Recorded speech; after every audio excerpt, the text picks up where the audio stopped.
Sir. Yogendra Gupta ji, BJP Congress एक दूसरे पर आरोप लगा रही है भ्रष्टाचार के, आपस में फूट के, आप कैसे देख पा रहे हैं? और आपकी टिप्पणी आज कैलाश मेघवाल ने जो भी कुछ कहा उस पर क्या है?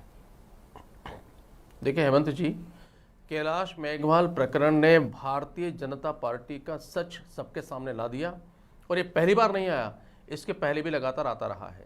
और ये बिल्कुल प्रूव हो चुका है कि भारतीय जनता पार्टी भ्रष्टाचार के नाम पर जो ढिंढोरा पीटती है, हकीकत ये है कि भारतीय जनता पार्टी का कोई नेता अगर अपने पार्टी में रहते हुए भ्रष्टाचार करेगा तो उसे शिष्टाचार कहा जाएगा, और अगर बाहर करेगा तो उसे भ्रष्टाचार कहा जाएगा।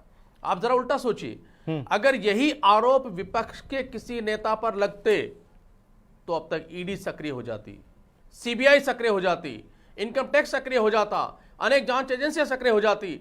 15 दिन से कैलाश मेघवाल कह रहे हैं कि एक महाभ्रष्ट व्यक्ति केंद्र सरकार के मंत्रिमंडल में है, उसकी मैं पोल खोल रहा हूं, लेकिन उसके नाम पर भारतीय जनता पार्टी के नेता और भारतीय जनता पार्टी के प्रवक्ताओं के मुंह में दही जम चुका है।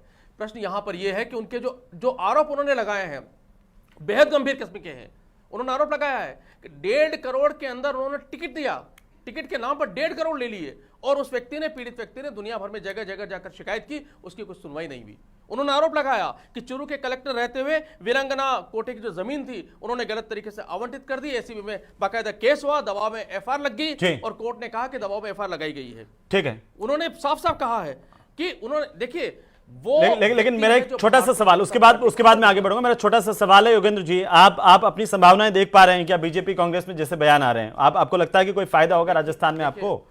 जी, मैं नहीं, फायदे की बात नहीं है, हम लगातार, और मैं भी लगातार भ्रष्टाचार के आरोप तो फिर आप पर भी लगे हुए हैं, है ना? नहीं, देखिए, हम, अगर आप हमारे ऊपर जो भ्रष्टाचार के आरोप लगे, हमारे दोनों नेताओं की बात कर रहे हैं तो आप बहस कर सकते हैं उसके ऊपर। नहीं, मैं इस पर बहस नहीं कर रहा हूं, मैं सिर्फ आपको बता रहा हूं कि आप जब भ्रष्टाचार की बात कर रहे होते हैं, बीजेपी भी इस तरह से बात करती है तो आप आरोप लगाते हैं, या कांग्रेस करते हैं तब आप आरोप लगाते हैं, तो वो आप पर भी इसी तरह के आरोप लगाते हैं बार बार। तो मैं आपको याद दिला रहा हूं कि भ्रष्टाचार पर जब भी आप बात कर रहे हैं, गुटबाजी पे आप बात कर रहे हैं।